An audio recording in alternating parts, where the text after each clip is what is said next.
Bonjour.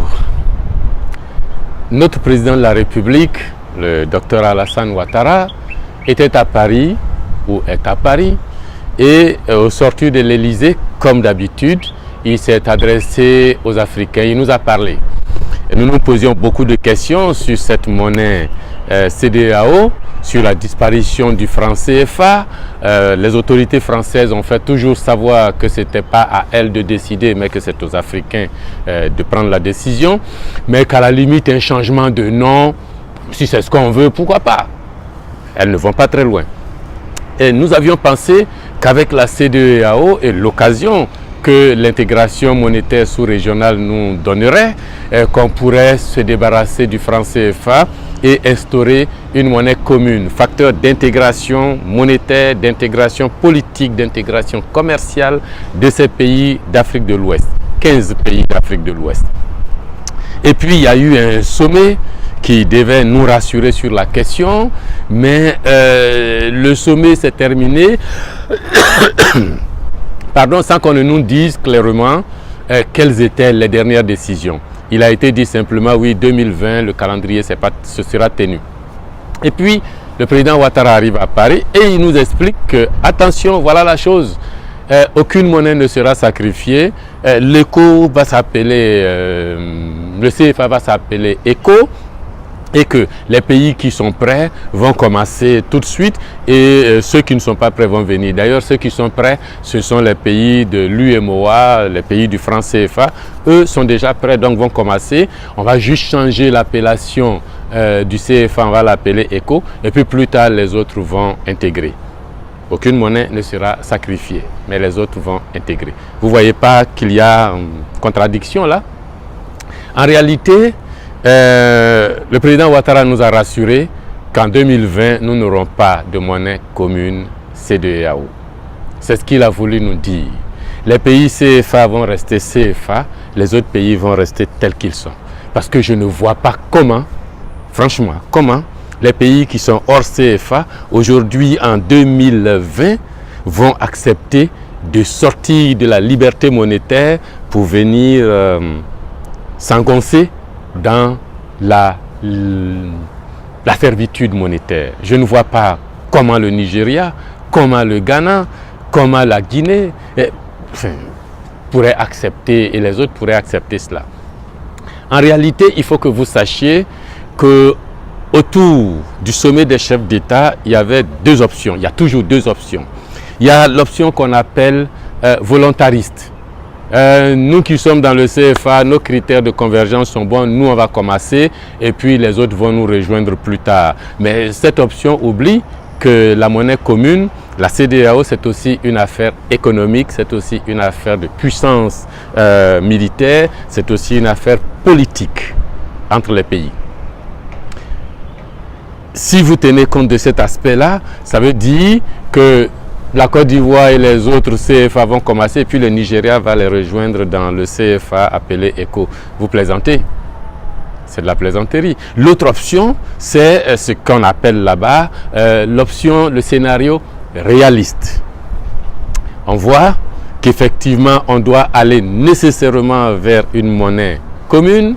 On crée tout de suite, en 2020, les institutions, la forme, l'appellation, on a l'union monétaire qui est créée sur papier, on a les statuts de la Banque centrale créés, on a connaissance de la monnaie et puis en 2021, on prépare l'adoption, les ratifications, on fait la campagne et puis en 2022, on y va effectivement avec cette monnaie unique de la CEDEAO. Mais ceux qui sont dans l'option volontariste ont pris le soin d'expliquer, mais ils ne nous ont pas dit qu'il y a l'option réaliste qui est à côté. Et puis, les techniciens sur la question sont rentrés dans des bagarres entre eux.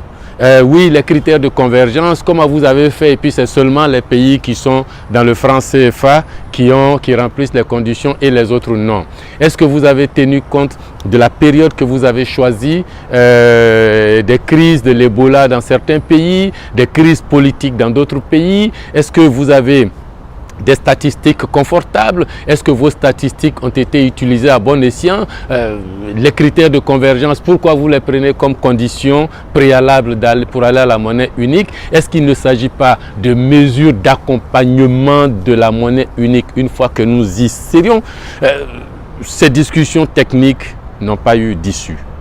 Et autre discussion, quand il s'est agi de voir comment on fait l'harmonisation des politiques économiques, silence radio, les rapports disent rien. Comment est-ce qu'on fait l'harmonisation monétaire, silence radio. Aujourd'hui, on a le CFA plus 8 monnaies autour. Chacune de ces monnaies autour-là rentre comment en liaison avec l'éco. Est-ce que un CFA égale un éco, un Naira égale un éco, un franc guinéen égale un éco, un cedi ghanéen égale un éco, ou bien alors est-ce qu'il y a des arrangements qu'il faut faire? Rien du tout. 2020 arrive. Et puis une fois qu'on a l'éco, comment l'éco va s'établir par rapport au dollar, par rapport au yuan, par rapport au yen, par rapport à l'euro? Rien du tout. Dit que ça va être flexible et puis on verra. Quand il s'agit de l'intégration financière, quelles sont les structures financières, les marchés financiers que l'on va créer en soutien à la monnaie? Rien du tout. Quand il s'agit de la gestion des réserves de change, il y a des pays pétroliers, des pays agricoles, il y a des dollars qui vont venir de partout. Ces dollars-là vont aller dans un compte commun. Comment est-ce qu'on va avoir accès à ces dollars-là? Est-ce qu'on va y acheter les dollars au même prix chacun ou est-ce qu'il y aura des différentiels de prix? Rien du tout. En fait, on n'a réglé aucun problème.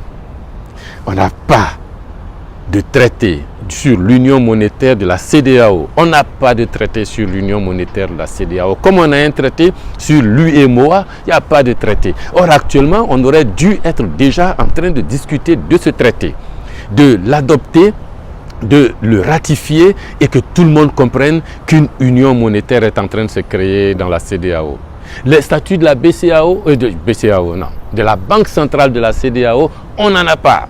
Le statut de la Banque centrale. Vous voulez créer une monnaie unique en 2020 et là, aujourd'hui, 6 mois avant, 8 mois avant, 9 mois avant, 1 an avant, vous n'avez pas encore le statut de cette Banque centrale.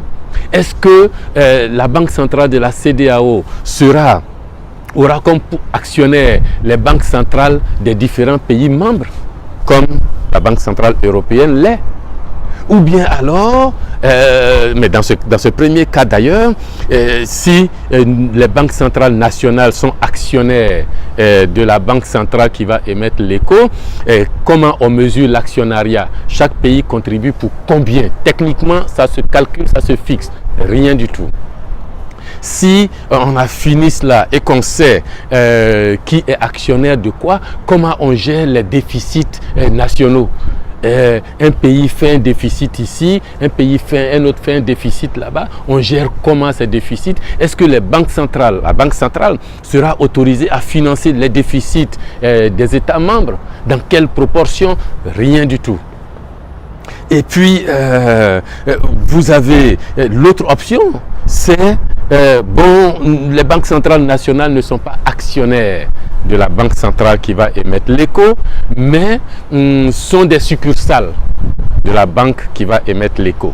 Donc, on a la banque centrale qui émet l'éco et puis dans chacun des pays, il y a des filiales. Comme aujourd'hui, la BCEAO la maison mère est à Dakar et puis dans chaque pays, il y a une agence nationale. Est-ce que c'est cette option qu'on va choisir?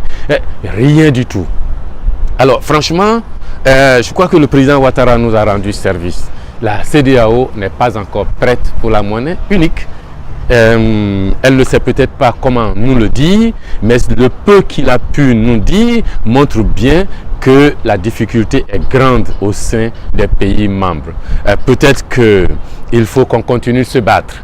Qu'on continue de se battre durement contre le franc CFA, qu'on continue de se battre forcément pour avoir notre monnaie unique CEDEAO. Peut-être qu'à un moment donné, nous y arriverons. Mais il ne faut pas surtout baisser les bras et dire ça y est, on a la monnaie unique en 2020. en 2020. Et ça, c'est mon combat. Ça, c'est mon combat. Et si vous pensez que ce combat mérite d'être mené, d'être amplifié, il faut liker. Si vous pensez que avoir sa monnaie propre est un instrument de souveraineté, un instrument de contrôle de sa politique économique, de contrôle de sa politique financière, de contrôle de sa politique bancaire pour financer les investissements, avoir des producteurs nationaux, financer l'agriculture, financer les exploitations minières, attirer des investisseurs qui viennent dans un environnement sécurisé et que pour cela, nous ne devons être sous tutelle d'aucune nation dans le monde. Et là, il faut partager. Il faut partager. Le CFA n'est pas là pour assurer notre développement. L'ECO pourrait le faire, mais nos chefs d'État ne s'entendent pas. Continuons le combat. En 2020, je suis disponible pour être le président de la République de Côte d'Ivoire. Mais vous verrez qu'en ce moment-là, au sortir de ce type de réunion, mais ce n'est pas à Paris que j'irai rendre compte. C'est à vous, devant vous, que je rendrai compte de ce qu'il y a. Et ce combat, nous allons le mener ensemble jusqu'à ce que nous ayons cette indépendance monétaire et que nous mettions fin à ces accords de 1961 qui ne font que servitude, connue et reconnue. Ça suffit maintenant.